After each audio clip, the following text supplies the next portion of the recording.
நடந்து போக முடியாது. காலையில நேரத்துல வண்டி வரும், அந்த பஸ் சிங்கர பஸ் வரும் 9 மணிக்கு காலையில. அந்த பஸ்ஸை விட்டுட்டேன்னா நடந்துட்டு தான் போகணும்.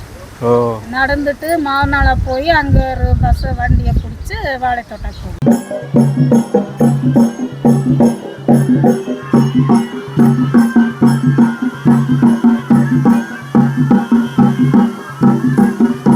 ക്ഷേത്രത്തിൻ്റെ മുൻഭാഗമാണിത്. നല്ല കരിങ്കൽ തൂണുകളും മറ്റും മാത്രമേ ഉള്ളൂ. ബാക്കിയുള്ള ഭാഗങ്ങളെല്ലാം കാട് പിടിച്ച് കിടക്കുകയാണ്.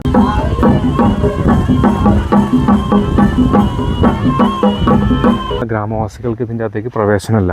അവർ പുറത്തുനിന്ന് വഴിപാടും മറ്റു കാര്യങ്ങളൊക്കെ നടത്തുമെങ്കിൽ ഇതിൻ്റെ അകത്തേക്ക് കയറി പോകാനുള്ള അവകാശം ഈ കർണാടകത്തിൽ നിന്ന് വരുന്ന ആളുകൾക്ക് മാത്രമേ ഉള്ളൂ. അപ്പോൾ നടന്നു പോകുമ്പോൾ യാന അതെല്ലാം இருக்கும். യാണോ அப்படியா? പുലിയെല്ലാം வருமா? ആട് മാടെല്ലാം വളർത്തുறீங்களா? വന്യമൃഗങ്ങൾ ധാരാളം വരും.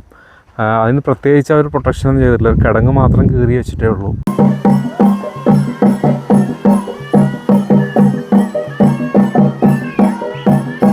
ഇവിടെ പുറത്തുനിന്നൊക്കെ കുറച്ച് ആൾക്കാരൊക്കെ വരും അത്രേ. ശരിക്കും 3 ദിവസമായി ഇവിടെ തോന്നുന്നുണ്ട് പരിപാടി തുടങ്ങിയിട്ട്. ഇന്ന് സമാപന ദിവസമാണ്.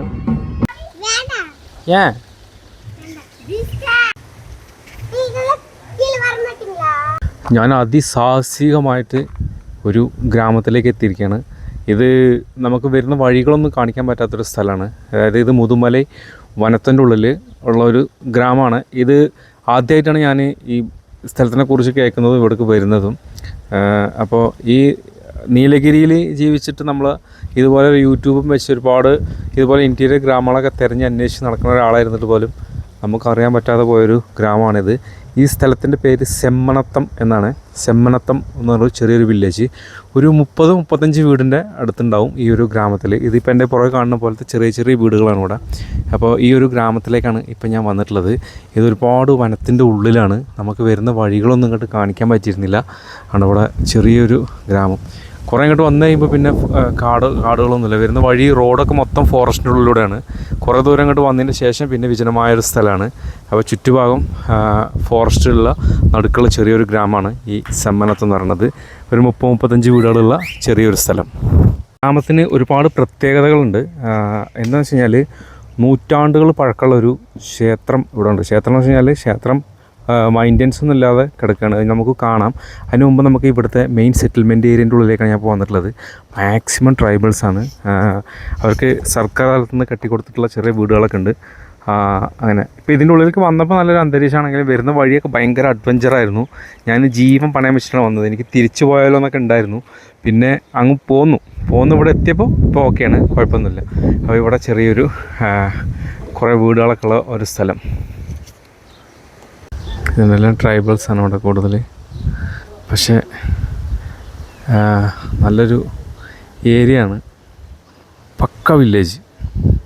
കാരണം പുറം ലോകമായിട്ട് ഒരു കണക്ഷനും ഇല്ലാത്തൊരു സ്ഥലം. വീടുകളൊക്കെ ഉണ്ടോ?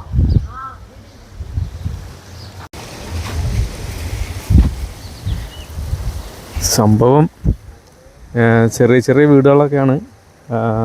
ഒരു 30 വീടുണ്ടെന്നാണ് പറഞ്ഞത്. ഒരു 200 കൂടുതൽ പോപ്പുലേഷനുള്ള ഒരു ചെറിയൊരു സ്ഥലമാണ് ഈ സെമ്മനത്ത് എന്ന് പറയുന്നത്. കണ്ടില്ല, ഇവിടെ ഒരു ജീപ്പ് വന്നിട്ടുണ്ട്.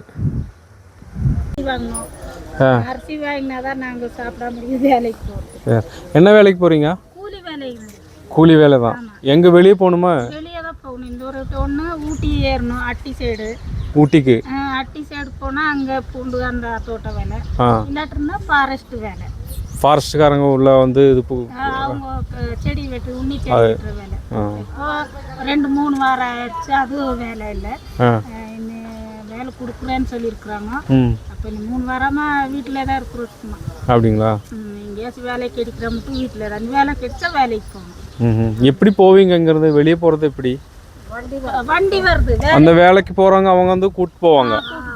ஃபாரஸ்ட் வேலைன்னா கொண்டு கூலி எல்லாம் கிடைக்குமா? கிடைக்கும், கரெக்டாக கிடைக்கும். இந்த ரேஷன் வாங்கிட்டு வர்றதா கொஞ்சம் கஷ்டம் உங்களுக்கு. ஓகே, ரேஷன் வாங்குறதுக்கு நீங்கள் வந்து வாழைத்தோட்டம் போகணும். வாழைத்தோட்டம் போயிட்டு அங்கேருந்து ரேஷன் வாங்கி வண்டியில் கொடுத்து வாடகை கொடுத்து வரணும். இங்கெல்லாம் ரேஷன் கடையில் எதுவும் இல்லை. இது மக்கள் தொகையெல்லாம் இருக்குது தானே, அப்போ ஒரு ரேஷன் கடை வந்தால் நல்லாயிருக்கும் இல்லையா? நல்லாயிருக்கும். இப்போ இது கஷ்டம் உங்களுக்கு? கஷ்டம், நடந்து போக முடியாது. காலையில நேரத்துல வண்டி வரும், அந்த பஸ் சிங்கர பஸ் வரும் 9 மணிக்கு காலையில. அந்த பஸ்ஸை விட்டுட்டேன்னா நடந்துட்டு தான் போகணும். நடந்துட்டு மாவனால போய் அங்க ஒரு பஸ் வண்டியை பிடிச்சி வாழைத்தோட்டம் போகணும். அப்போ நடந்து போகும்போது யானை இதெல்லாம் இருக்கும், யானை தப்பிச்சு தான் போகணும். அப்படியா? யானை வேற ஏதாவது வருமா? வேற மெயினா அங்க வர்றது யானை தான் வரும். புலியெல்லாம் வருமா? ஆடு மாடெல்லாம் வளர்க்குறீங்களா? இருக்கா? அப்போ அதெல்லாம் பிடிச்சிட்டு போயிடும். அதாவது அப்படிங்களா? ஓ, எங்களுக்கு இப்போ ஒண்ணுமே இது இல்லை. ரேஷன் வந்து எங்களுக்கு இங்கே போட்டுருணும். ரேஷன் கடை இங்கே வரணும். ரைட்டு. ரேஷன் இங்கே கொண்டு வந்தாவது கொடுக்கணும்.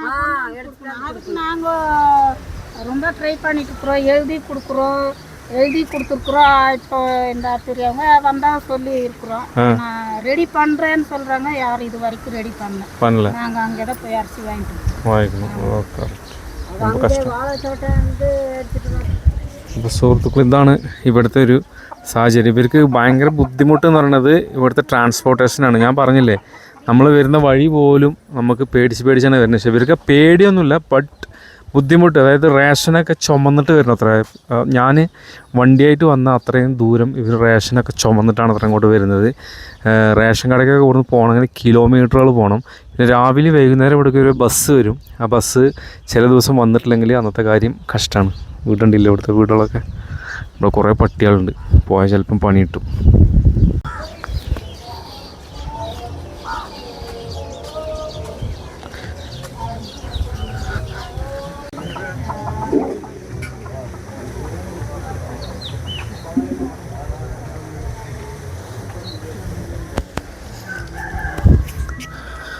ഉള്ളിലൊക്കെ വീടുകളാണ്.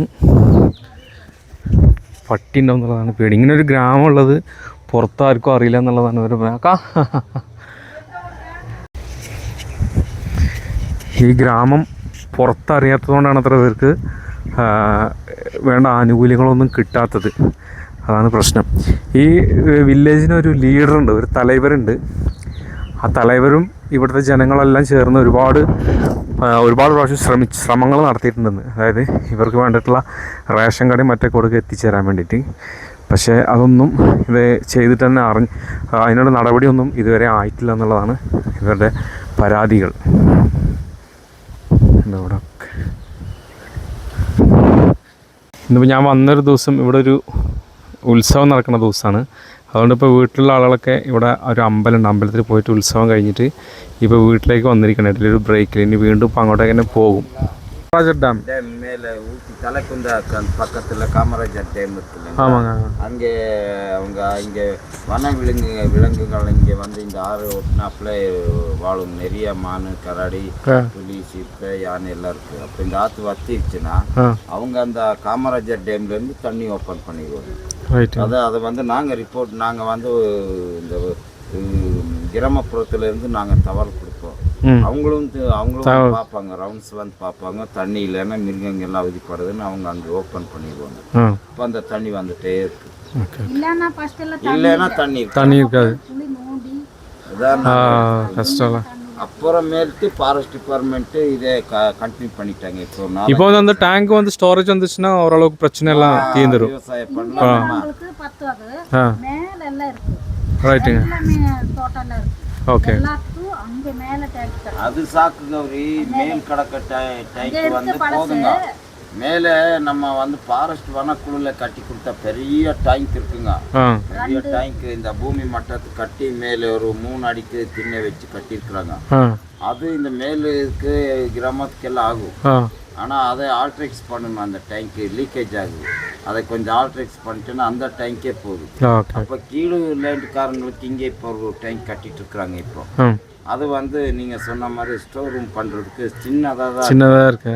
கொஞ்சம் பெரிய டேங்க்கு இன்னும் அது 10 வேணும். இங்கே கீழே மேலேக்கு அது மேலே வந்து இருக்கிற விவசாயம் செய்கிறவங்களுக்கெல்லாம் அது போதும்.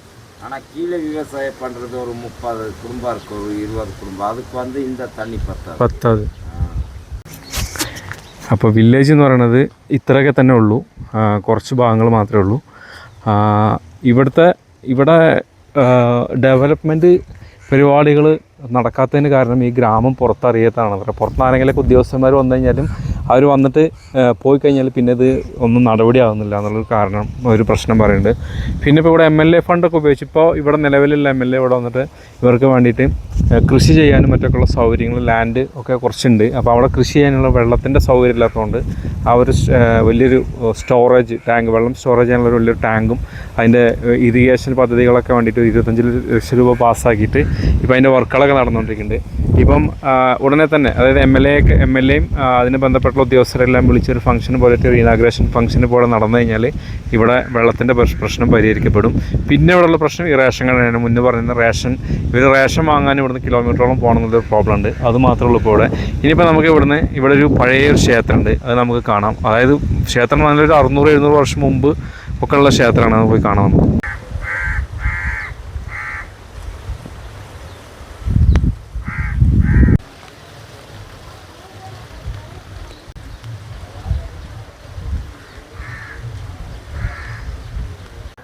ഇപ്പോൾ സെമ്മനത്ത് എന്ന് പറഞ്ഞാൽ ആ വില്ലേജ് കാണുന്നത് ആ ഭാഗത്തേക്കാണ്. ഇതിൻ്റെ ഇപ്പുറത്തേക്ക് കുറേ തുറസായ സ്ഥലങ്ങളുണ്ട്. ഈ ഭാഗത്തേക്കാണ് ഇവർക്ക് കൃഷി ലാൻഡൊക്കെ കൊടുത്തിട്ടുള്ളത്. ഇപ്പോൾ ഇവിടെ കുറേ കൃഷിയൊക്കെ അവർ ചെയ്യുന്നുണ്ട്. അതിന് ചുറ്റുഭാഗം കിടങ്ങൊക്കെ കയറിയിട്ടുണ്ട്. കാരണം ഇത് വനത്തിൻ്റെ നടുക്കായതുകൊണ്ട് മൃഗങ്ങളുടെ ഒരു സാന്നിധ്യം, വന്യമൃഗങ്ങൾ ധാരാളം വരും.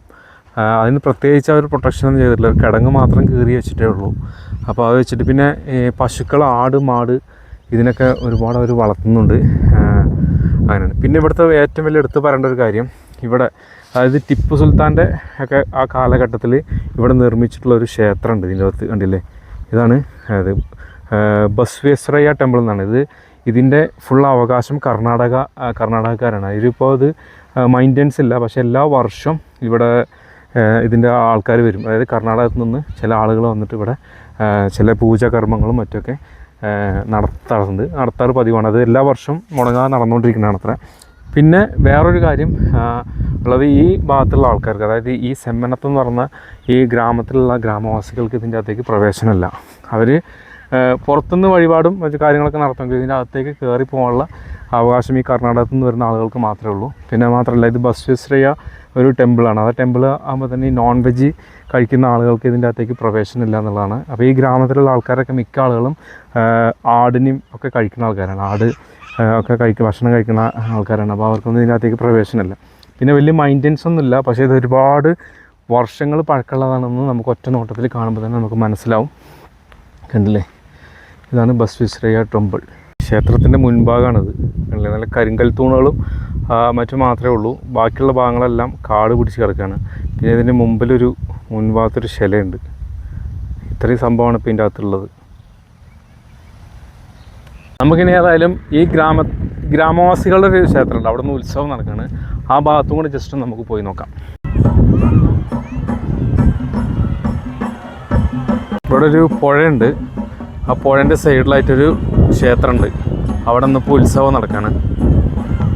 ഇതാണ് സെമ്മനത്ത് എന്ന് പറഞ്ഞ ഗ്രാമവാസികളുടെ ക്ഷേത്രം. ഇവിടെ ഉത്സവം നടക്കണം. നമുക്കതൊന്ന് കാണാൻ പറ്റും, നോക്കാം.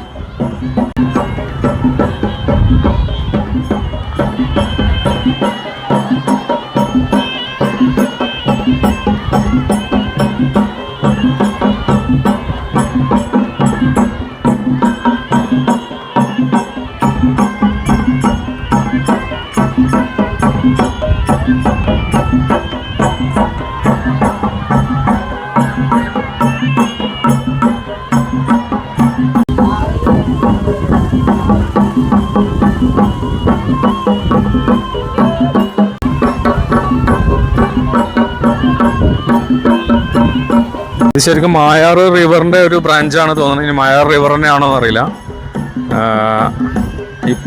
ഇത് കാട്ടിനുള്ളിലൂടെ ഒഴുകുന്നൊരു പുഴയാണ്, കണ്ടല്ലേ. ഈ പുഴേൻ്റെ ഓരത്ത് ചെറിയൊരു ക്ഷേത്രം, അവിടെയാണ് പരിപാടി നടക്കുന്നത്, കണ്ടല്ലേ.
അവിടെ നിന്ന് മേലെ നിന്ന് ഇങ്ങോട്ട് കിടക്കുമ്പോൾ ചെരുപ്പിടാൻ പാടില്ല കാലിൽ.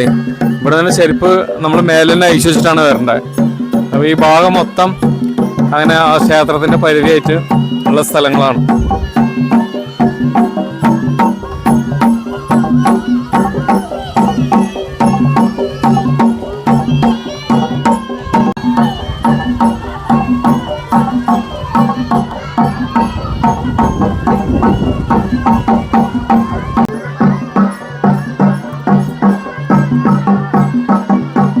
ഇവിടെ പുറത്തുനിന്നൊക്കെ കുറച്ച് ആൾക്കാരൊക്കെ വരും അത്രേ. ശരിക്കും 3 ദിവസമായി ഇവിടെ തോന്നുന്നുണ്ട് പരിപാടി തുടങ്ങിയിട്ട്. ഇന്ന് സമാപന ദിവസമാണ്. നല്ല ജീപ്പിൽ ഒക്കെ പുറത്തുനിന്ന് ആൾക്കാർ വരാൻ വേണ്ടിയിട്ട് വന്നിട്ടുള്ളതാണ് ഈ വണ്ടികളൊക്കെ. ഫോറസ്റ്റിൻ്റെ ഉള്ളിൽ കൂടെ അങ്ങനെ വരണ്ട. അപ്പോൾ ജീപ്പായിരിക്കും ബെസ്റ്റ് തോന്നുന്നു. ഉത്സവം ഇന്ന് സമാപന ദിവസമാണ്. അപ്പോൾ ഇന്നിവിടെ പ്രത്യേകിച്ച് കാഴ്ചകളൊന്നും കാണാനൊന്നുമില്ല. പിന്നെ ഇനിയിപ്പോൾ കൂടുതൽ നേരം ഞാനിവിടെ നിൽക്കുന്നില്ല, കാരണം ഇനി എനിക്ക് തിരിച്ചു പോകണം. അതൊരു വലിയ ടാസ്ക്കാണ്. എനിക്ക് ഇതിൻ്റെ അകത്തേക്ക് പുറത്ത് കുറച്ച് വൈകി കഴിഞ്ഞാൽ ഇവിടെ മൊത്തം റോഡിലൊക്കെ ആന ഇറങ്ങണം. ചെറിയൊരു റോഡാണ്, റോഡുണ്ട്, കുഴപ്പമില്ല, നമുക്ക് ബൈക്കിന് പോകാൻ പറ്റും. പിന്നെ ഇവിടെ ജീപ്പുകളൊക്കെ ഉണ്ട്. ജീപ്പുകൾ ഇനിയിപ്പോൾ ഇവിടുത്തെ ഉത്സവം കഴിഞ്ഞിട്ട് എല്ലാം ഒരുമിച്ചായിരിക്കും പോകുന്നത്. അതുവരെ നമുക്ക് വെയിറ്റ് ചെയ്യാൻ സമയമല്ല. അതുകൊണ്ട് ഞാൻ പോവാണ്. അപ്പോൾ അടുത്ത വീഡിയോയിൽ നമുക്ക് വീണ്ടും കാണാം. പിന്നെ ചായപ്പൊടി ആവശ്യക്കാർ എൻ്റെ നമ്പറിലേക്കൊന്ന് മെസ്സേജ് അയക്കണം. ഓക്കെ, അപ്പോൾ അടുത്തൊരു വീഡിയോയിൽ നമുക്ക് വേറൊരു സബ്ജക്റ്റായിട്ട് നമുക്ക് ഉടനെ കണ്ടുമുട്ടാം.